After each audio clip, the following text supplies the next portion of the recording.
Finally, nagbabalik na guys ang Hunter x Hunter at sa latest na chapter na ito, sa pinakabago at kare-release lang na chapter, napakarami ng revelasyon.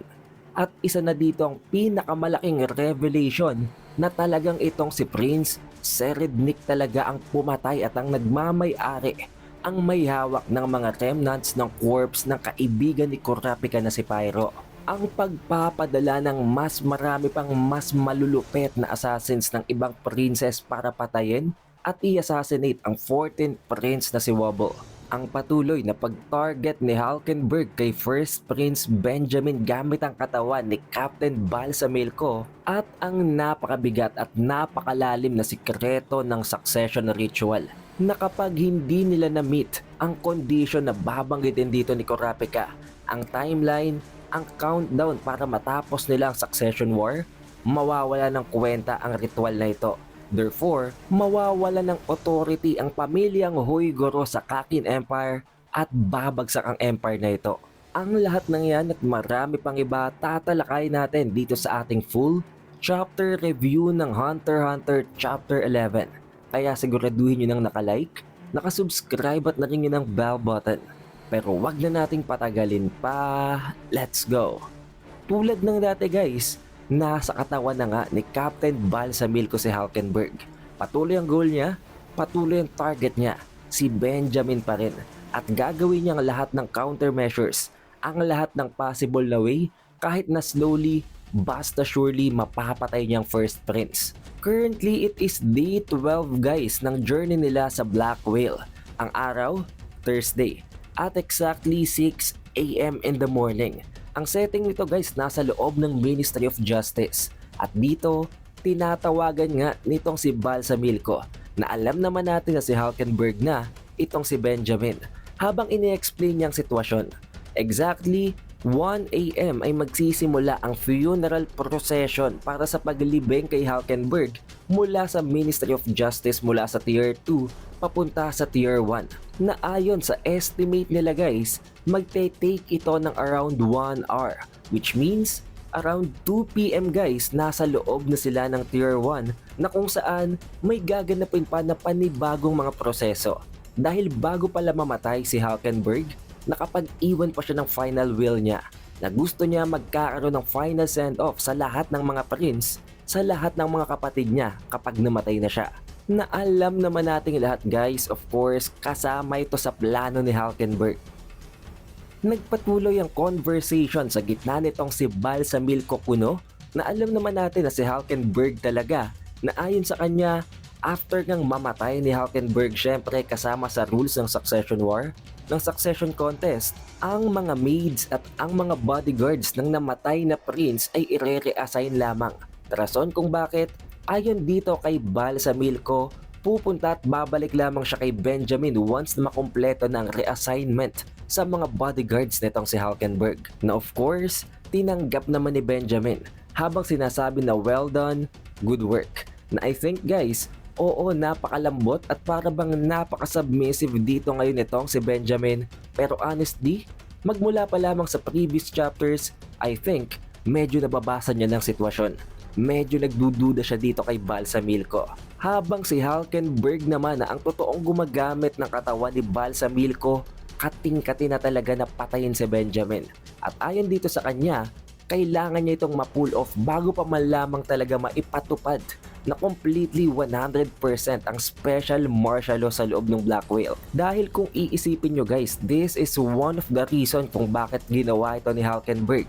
Kung ang kanyang sariling mga bodyguards lang, hindi nila ito mapupull off dahil nga sa special martial law. Pero since na-infiltrate na nga niyang ranks nitong si Benjamin, nakuha niyang identity ni Captain Balsamilko na pwedeng lumabas-pasok sa lahat ng tier. Since isa nga siya sa mga members ng military army ng Kakin Empire, magagawa niya itong ma-pull off. On the other hand, makakarating naman tayo guys dito sa grupo, sa faction ng 10th Prince at ng 11th Prince na si Kakcho at nitong si Fugetsu. Na currently, ang faction na kinabibilangan nitong si Melody at ng chief ng Ministry of Justice na si Kaiser. Rason kung bakit kahit ng dalawang medyo mahinang ito, kumpara sa ibang mga princess, meron pa rin silang palag. And currently nga din, itong si Fugetsu ay tulog daw. Napakalalim ng kanyang tulog. Kaya nga ang kanyang kapatid dito na itong si Kakcho, na alam nyo naman guys, patay na talaga ito. Isang Nenbeast na lang ang nakikita natin ngayon. Sa pamamagitan ng Nenbeast na yon, inimitate, kinopya niya ng identical 1:1 ratio itong si Kakcho para kahit patay na si Kakcho, matutulungan at masusuportahan niya pa rin si Fugetsu. However, the thing here guys is, iniisip dito ni Kakcho na possible na dinedrain niya ang energy ni Fugetsu kaya palagi itong inaantok. Na inexplain naman na mabuti dito ni Melody na regardless of whatever it is, kung oo man, kung hindi man, hindi na yun importante. Mas importante na nandito pa rin si Kakcho dahil once na ma-realize ni Fugetsu na patay na to, once na maisip niya na wala ng kanyang kapatid, mas lalong magiging devastating yun para sa kanya. Baka malagay palalo sa panganib ang kanyang buhay. Sumingit naman dito itong si Kaiser habang sinasabi na kahit sila, hindi nila kayang i-pinpoint kung inassassinate ba talaga si Hulkenberg or nag-suicide ito. Pero kahit na ano pa man yun, wala silang magagawa. Kailangan nilang mag-antay sa investigation. Pero ang mas kailangan nilang pagtuunan ng pansin ay ang gaganapin na funeral. Dahil siguradong sa funeral na yon ay magkakaroon daw ng napakalaking turn of events. Na for sure, sisiguraduhin naman daw ng Kaki na maayos ang funeral para hindi magkaroon ng kaguluhan. Pero kahit na ganon, hindi nila maaalis ang possibility na may isa sa mga prince ang gagawa ng move. Makakalipat naman tayo ngayon guys sa mga ipapadala naman na assassin ng second prince na itong si Camila. At ngayon, mismo ang chief na ng Untouchables ang ipinadala niya para patayin si Prince Wobble.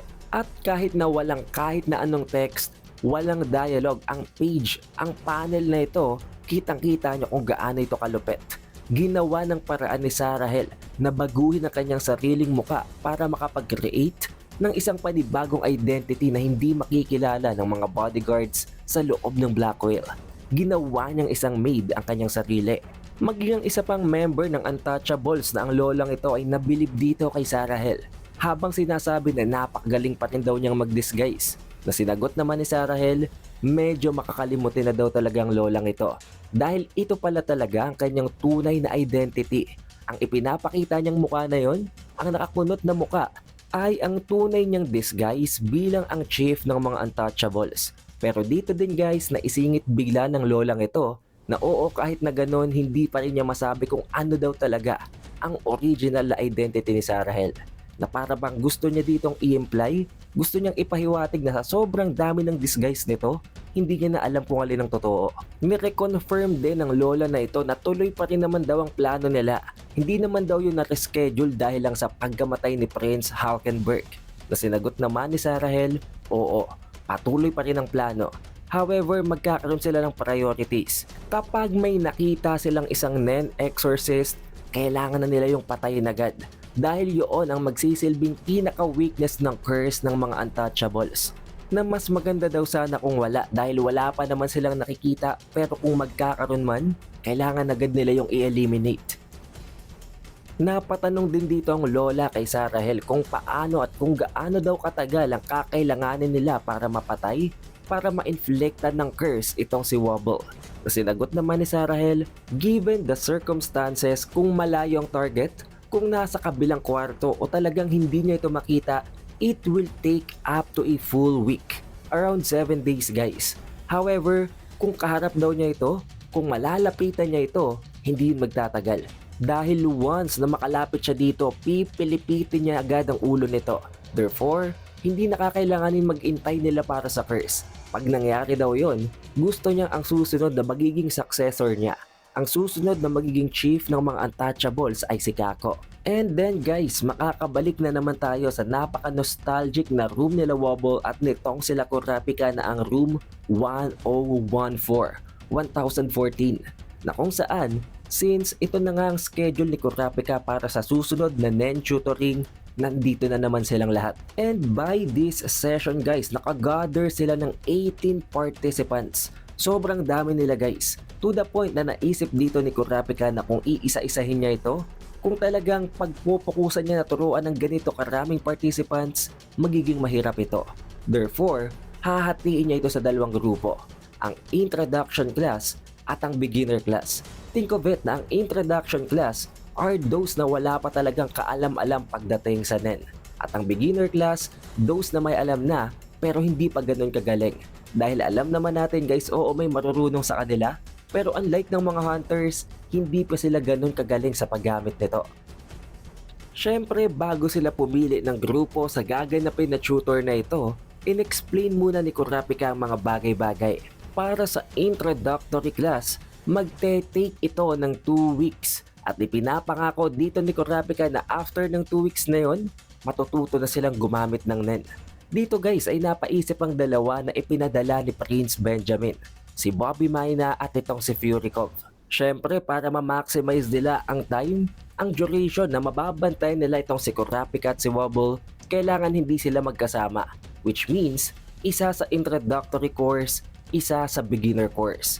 Dito ay nagbibigayan pa nga ang dalawa, pero mas naisip dito ni Furikov na dapat siyang pumunta dahil ipinupush na rin naman siya dito nitong si Bobby Mayna. Then, in-explain na ngayon ni Kurapika, pagdating naman daw sa beginner class, magkakaroon dito ng once a week training sa loob ng 1 buwan. Na after daw ng 1 month na yon, sinisigurado niya at pinapangako niya na mamamaster nila ang 4 basic principles ng NEN. Na ayon dito kay Furikov guys, napakatinding claim nun. Imposible daw yon. Hindi yun magagawa nga pull off sa simpleng pagtuturo lang. Pero syempre kino-consider niya dito ang possibility na gagawa si Kurapika ng NEN attack para ma-awaken forcefully ang kanilang NEN. Naisip na rin dito ni Furikov na medyo alam niya kung anong pinaplano dito ni Kurapika. Mas binabalak ni Kurapika na pahabain ang stalemate. Mas binabalak niya na patagalin ang oras na hindi pa sila nag-engage sa laban. However, the very fact na after ng courses na ito, dadami nang matututong gumamit ng NEN. Which means, mas magiging unpredictable na ang gagawing atake ng mga Prince. And since, hindi na nila mababasa ang isa't isa, mas mafo-force sila na magstay on the defense kaysa sa offense, na mas magpo-prolong lang lalo sa stalemate na to. Of course, maging ang iba pang mga members ng ibang mga Prince, maging ang mga maid ng mga second attendees, maging ang mga personal bodyguards, maging ang iilang mga hunters na nirecruit lang ng mga Prince, may kani-kanilang opinion. Syempre, hindi na natin yung dadaanan guys dahil para bang ibang conversation nila dito ay medyo casual lang naman. Syempre, kung may ibang information dito na magiging vital, hindi natin yan lalaktawan. Tulad na lamang ng pag-uusap dito ng dalawang ito na ayon sa kanila, kailangan nila itong matutunan. Regardless of whatever mang mangyayari, kung mamatay man ang Prince na binabantayan nila, kung mamatay man ang Queen na binabantayan nila, mahalaga pa rin na matutunan nilang gumamit ng NEN. Para pag na-reassign sila sa iba pang mga projects, sa iba pang kailangan nilang gampanan, meron na silang edge sa paggamit ng NEN. At dito nga guys, ang pinakaunang napansin ng dalawang ito ay ang panibagong maid na ito na ipinadala ng Second Prince. Na alam niyo naman, walang iba kung hindi si Sarahel, ang isa sa elite na assassin na ipinadala ng Second Prince na si Camila. Hindi man dito ipinapahalata ni Sarahel, pero natutuwa siya dito guys. Dahil oo, hindi nga niya makita ang 14th Prince na si Wobble, pero the fact na nasa loob lang sila ng parehong room at hindi lang niya ito makita dahil nakaharangan ito ay magandang balita. Dahil nangangahulugan na ito na hindi magtatagal ng 1 week, 5 days lang epekto ng curse. Rason guys kung bakit kailanganing mabasa ito ni Kurapika dahil delikado ito para sa kanila. Ang nagsisilbing alyansa naman sa gitna ng 3rd Prince at ng 4th Prince, kay Zhonglei at kay Tsube pa, ang dalawang ito guys, nagse-set up din ng sarili nilang plano. But don't worry, kakampi din naman nila dito itong si Kurapika. Ayon dito sa dalawang ito, hindi na nila kailangang magpadala pa ng additional reinforcements. Dahil lalimutan ko guys banggitin kanina, pwede pa nga pala silang magpadala ng additional na isa pang personnel. Each Prince pwedeng magpadala ng additional pa. However, hindi na sila pwedeng pumasok sa beginner class, kung hindi sa introductory class na lang. Pero tulad ng binanggit ko kanina guys, hindi na yun importante. Tulad ng pinaplano dito ng chief ng personal bodyguards ng 5th Prince na si Tsube pa, hindi na sila magpapadala ng personnel, si Kurapika na mismo ang magtuturo sa kanya. Syempre, ang iba pang mga members ng mga maids, ng mga bodyguards, nag-aalinlangan na magdesisyon. Pero ang iba, walang ibang iniisip kung hindi ang matuto lamang ng Nen. Ang ilan naman, walang ibang pumapasok sa kokote kung hindi ang patayin lang si Prince Wobble. But at the very same time, lahat sila dito guys nagiging conscious. Talagang pinagmamatyagan nilang sitwasyon dahil anytime soon pwedeng mag-appear na naman ng silent majority at patayin ang isa sa kanila. Kaya naman dito ay nagsagawa na ng panibagong announcement si Kurapika. Kung sino daw ang gustong pumasok sa beginner course, itaas lang kanilang kamay at bibigyan niya ito ng isang blank paper. Habang nag-aantay si Kurapika ng kung sino-sino ang mga magvo-volunteer para sa beginner course, may tumatakbo din sa isip niya. At yun ay ang pagkamatay ni Prince Halkenberg. Importante si Halkenberg para sa mga plano ni Kurapika, especially since si Halkenberg ang pinakauna niyang kinontak para makapag-get in touch sa 4th Prince na si Serednik. Hindi lang yon, aware din itong si Kurapika na itong sila Halkenberg ang may kagagawa ng napakalakas na rumbling na naramdaman nila kanina lang. Kung limot nyo na guys, nang gamitin ni Halkenberg ang kanyang araw, ang Grimmel-The Dissonance, nagkaroon ng napakalakas na rumbling dahil sa massive na aura nito. Pero ngayon, patay na si Halkenberg at wala na silang paraan para malaman kung anong nagdulot ng rumbling na yon. At the very same time, hindi din naniniwala itong si Kurapika na namatay ng natural death itong si Halkenberg. For sure, assassination daw ito gawa ng ibang mga prince. Pero ngayon, hindi na nila ma-figure out. Kahit sabihin na may investigation, pagtatakpan na yon ng ibang prince, ng ibang queen na nagbaback up sa prince na yon. At napakalaking loss nito para sa kanila, especially since ang existence nitong si Halkenberg ang nagsisilbing parabang borderline na nagpoprotekta sa weaker princess. Alam naman natin guys, ang higher ranking ng mga prince, halos hindi na nila tinatarget ang mga lower ranking prince dahil hindi nga sila ganun kalaking threat at dinedepensahan pa ito ni Halkenberg. To the point na maging dito nga sa loob ng room nila Kurapika, kung saan nandito si Wobble sa room 1014 kapag nandito ang mga personal bodyguards nitong si Halkenberg ay nagkakaroon ng tensyon as if hindi nila basta-basta pwedeng galawin si Wobble dahil nandito ang mga bodyguards ng 9th Prince.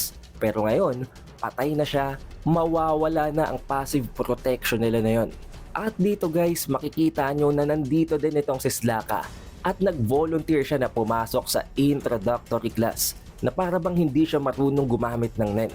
Nagtataka ditong iba pang mga bodyguards, especially since nanggaling nga siya kay Zhang Lei bilang isa sa mga higher ranking prince. Parang napaka-showy daw nitong si Slaka. Parang meron daw itong ibang motives. At hindi lang yan, iniwanan niya pa ang room nitong si Prince Zhang Lei para pumunta lang dito. Dahil kung natatandaan nyo guys, nag-request nga itong si Kurapika na pwede pang magdagdag ang bawat prince na gustong matuto ng Nen, pero limitado lamang ito sa introductory class at hindi sila pwedeng magdesisyon na papasok sila sa beginner class. Kaya naman dito, napapaisip silang lahat. Pero ang pinakarason lang pala nito, ang punot dulo lang nito ay dahil sa gusto niyang makipagkompetensya sa isa pang bodyguard ni Zhang Lei na para bang natatabunan siya. Hindi naman nagtagal guys, after nga ng ginawang separation nitong si Kurapika sa dalawang grupo, meron siyang dalawang announcement dito. And honestly, ang announcements na ito ang nagsisilbing pinaka-highlights para sa chapter 411. First up, ang announcement na magche-change ng course ng Succession War. Napakalaki daw ng magiging influence nito para ma-determine kung anong magiging outcome ng ritual na to. Now at first, medyo reluctant dito ang iba pang mga kasamahan ni Kurapika na nanggaling sa ibang prince na meron nga silang alyansa. Ayon dito, bakit daw i-reveal yun ni Kurapika? Hindi daw ba mas maayos na silang nakakaalam nun para nasa kanilang advantage? Na rason kung bakit kinilarify ito ni Kurapika. It is not in a way na isang advantage yun para sa kung sinong mananalo. Bagkus, ang information na ito ay makakatulong sa kanilang lahat at hindi para i-take advantage ang buhay ng ibang mga prince. Syempre magulo ito para sa iba pang mga bodyguards dahil alam naman nila and basic knowledge na sa loob ng Blackwell at sa voyage na ito na ang goal nila ay ang patayin, i-eliminate ang lahat ng prince maliban sa pinagsisilbihan nilang prince. However, dito yun magbabago guys. Ayon kay Kurapika, normal na yon. Basic and essential knowledge na yon para sa lahat ng mga bodyguards na kasali sa succession contest. However, marami sila ditong bagay, madaming detail na hindi pa nila napapag-pay ng atensyonan. Basically, ang concept ng succession contest ay kailangang sa loob ng lahat ng mga prince, sa 14 princes na ito, isa ang dapat ang matitira. Kailangang isa lang ang matira at yun ang magiging susunod na king ng Kakin Empire. As long as may more than one prince pa na nakakasurvive, hindi matatapos ang ritual. Pero paano nga ba ito nangyayari? Paano daw ba gumagana ang Nen sa leadership bilang hari ng Kakin Empire? Ayon dito kay Kurapika, napakarami ng application ng Nen abilities ng mga advantage na pwedeng i-provide ng Nen sa leadership bilang isang king. But of course, one of the essential traits, one of the essential skills na kailangang ma-build up para sa susunod na king ay ang critical thinking nito, ang leadership, ang iba pang mga traits na makukuha nila sa pamamagitan ng pakikisali sa succession contest. Therefore, kung sino ang makakasurvive ay ang pinakamagaling sa kanilang lahat. Pero hindi yun sapat para sumibol at maging maunlad ang Kakin Empire. It all comes down to vows and limitations or vows and restrictions. Kung nanonood kayo guys ng Jujutsu Kaisen at alam nyo ang binding vow, parehong-pareho yun ang concept ng vows and restrictions sa Hunter x Hunter. It's just that naunang Hunter x Hunter sa JJK. Pero yun na nga guys, sa pamamagitan ng restriction na ito, na kinakailangang isakripisyo ang buhay ng iba pang mga competitors, ang buhay mismo ng ibang members ng royal family sa pamamagitan ng isang succession ritual, nagiging mas malaki pa ang nagigain nila dito na advantage. At doon ang gagaling ang pag-unlad ng Kakin Empire. Basically guys, tulad ng binabanggit natin before ng napakaraming beses sa iba't ibang mga series, ito ang concept ng equal exchange. Mas malaking risk, mas malaking limitation, mas malaking advantage and power na magigain nila dito. And just imagine kung gaano kalaki ang magigain nila dito kung mismong ang pamilya nila, royal family ang sinasakripisyo para mapili ang susunod na king. Syempre, outside ng ginaganap na ritual na ito, mayroon din silang ibang minemaintain na mga rituals, ibang minemaintain na mga ceremonies para masigurado na sustainable at hindi mawawala ang mga Nen Beast na ginagamit ng mga princess. Na kung nakasubaybay kayo guys, magmula last year sa pagtalakay natin ng Hunter x Hunter, dito na din papasok ang iilan pang mga ancient na tools, mga sacred national treasures na napakalaki ng piniplay na role para i-maintain ang rules and regulations ng ritual na ito.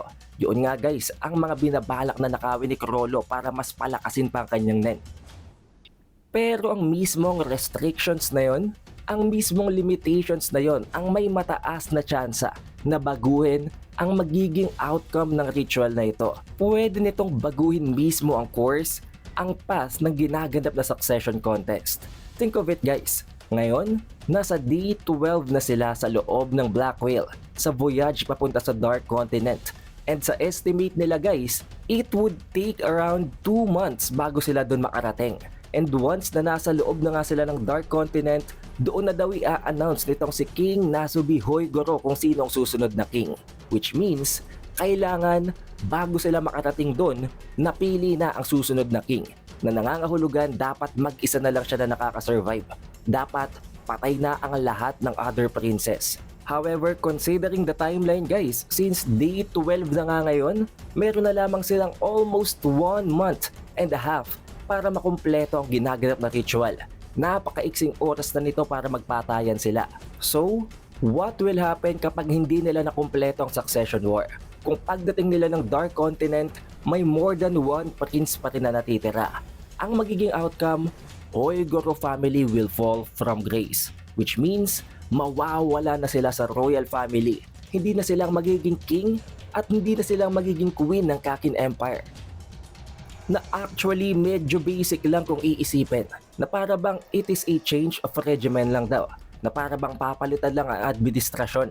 Papalitan lang ang royal family. Hindi yun ganun kasimple guys. Especially since, dahil sa ginagawang ritual ng Hoigoro family, dito nang gagaling ang prosperity ng Kakin Empire.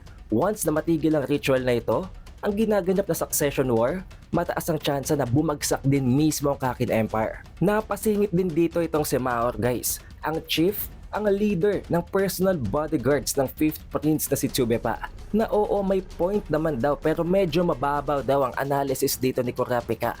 Instead ng pag-collapse ng ginaganap na ritual, hindi daw ba ang magaganap ay ang total annihilation nilang lahat. Which means, kapag hindi nila natapos ang ritual, kapag hindi sila nakapili ng king, baka mamatay lang din silang lahat. Na sinagot ni Kurapika na that's not how Nen works. Sinabi dito ni Kurapika na since ang ginaganap na succession war ay based nga sa vows and restrictions, hindi din naman sila limitado na pwedeng ipapatay na lang sila bigla dahil hindi nila makukumpleto ang binigay na condition. Bagkus, mas malala pa nga ito. Since instead na vows and restrictions or vows and limitations ang ginaganap, hindi talaga yun ang take place. Bagkus, coercion guys. Na dahil nga sa ginaganap na succession contest na ito na may rules na kailangang patayin nilang isa't isa with a given countdown, para bang hindi na sila binibigyan ng option. Wala na silang choice. Para silang mga puppet na lamang na inuutusan na patayin nilang bawat isa. Na rason kung bakit, ayon kay Kurapika, once na ito na daw ang nagpapatakbo ng Nen, once na ito na ang nagpa-fuel sa isang Nen contract, most of the time, hindi talaga nagiging predictable ang outcome nito at nagiging opposite pa ang kalalabasan ng ginawa nilang contract. At dito na papasok ang plano ni Kurapika guys. Since hindi naman ang mga prince ang nag-create ng rules, hindi silang nag-create ng Nen contract, hindi naman sila mamamatay kapag hindi nila nakumpleto ang ritual. Possible na ang gumawa ng ritual na yon, yun ang mamamatay. Yun ang magko-collapse. Which leaves an option para sa mga weaker participants tulad na lamang nila Wobble na wag na lang mag-participate. Hindi naman sila mamamatay. Dahil ayon dito kay Kurapika, itinatago lang daw ng rules na ito ang self-destruction sa likod ng isang time limit. Isang bagay na hindi pa naiisip at nare-realize ng lahat ng mga previous na sumali at nag-participate sa succession war. Pero hindi naman natin sila masisisi guys. Dahil in the very first place, bakit nga naman sila tatakbo? Ito ang tsansa nila para maging ang susunod na king ng Kakin Empire. Rason kung bakit, itong si Furikov nga iba din ang pumasok sa utak. Bakit daw ito sinasabi ni Kurapika? Para bang instead na magkaisa sila, na itigil ang succession war, mas binibigyan lang niya ng ideya ang mga members, ang mga prince na patayin agad ng isa't isa bago pa sila makarating sa Dark Continent. Mas pinapabilis niya lang ang flow ng mga bagay-bagay. Dahil syempre para sa atin, oo okay ang plano ni Kurapika para makasurvive si Wobble. Pero para sa iba pang mga bodyguards, para sa iba pang mga prince, wala silang pakialam. Ang kanilang pinaka-objective dito ay ang makuha ang trono. However, dito na guys, i-reveal ni Kurapika ang kanyang pangalawang major announcement. At yun ay ang revelation na ang 14th prince na si Prince Wobble ay hindi nagka-qualify bilang participant sa loob ng succession war. Which means, kahit na isa siya sa mga anak ni King Nasubihoygoro, hindi siya pwedeng manalo sa succession war. Or maybe ang tinutukoy dito guys nitong si Kurapika ay in the very first place, hindi nga siya qualified na pag-participate sa ritual na ito. Habang naririnig ito ng nanay nitong si Wobble na si Oito, hindi siya makapaniwala. Kinakabahan at pinangingilabutan na lamang siya. Ngayon guys, meron tayong 3 assumptions para dito. First up, possible na totoo ang sinasabi ni Kurapika. Possible na ito ay ang anak ni Beyond Netero. Dahil kung natatandaan nyo guys, among the 20 children na ipinakalat nitong si Beyond Netero sa loob ng Kakin Empire, one of them ay isa sa mga prince. Just imagine kung yun ay si Wobble. Pangalawa, possible na nagsisinungaling si Kurapika. Isa ito sa mga paraan niya para alisin si Prince Wobble sa mga target ng ibang mga princess. At pangatlo, possible na may iba pang case na hindi pa dito nababanggit na hindi natin mape-predict knowing Togashi Sensei. And also guys, bago natin tapusin ang video na ito, itong nga pala guys, ang nagsisilbing cover page para sa chapter na ito. Tingnan nyo na lang mabuti. Just imagine kung gaano ito katindi. Na para bang kahit hindi pa dito nabibigay ang confirmation na ito talagang si Prince Serednik ang pumatay sa iba pang mga nagtataglay ng Scarlet Eyes, sa Kurta Clan, ipinakita na dito na hawak-hawak niya ang bangkay, ang putol na ulo ng best friend ni Kurapika na si Pyro. Kung si Kurapika makakakita nito, just imagine kung anong magiging outcome nun. However, this is where this video ends. But don't worry guys, sa susunod na linggo around Thursday, may i-release na din natin ang spoilers para sa chapter 412 ng Hunter x Hunter. Siguraduhin nyo nang naka-like, naka-subscribe at naringin ng bell button para man-notify kayo pagka-release nun. It is the Updated Weeb, and I will see you guys on the next one.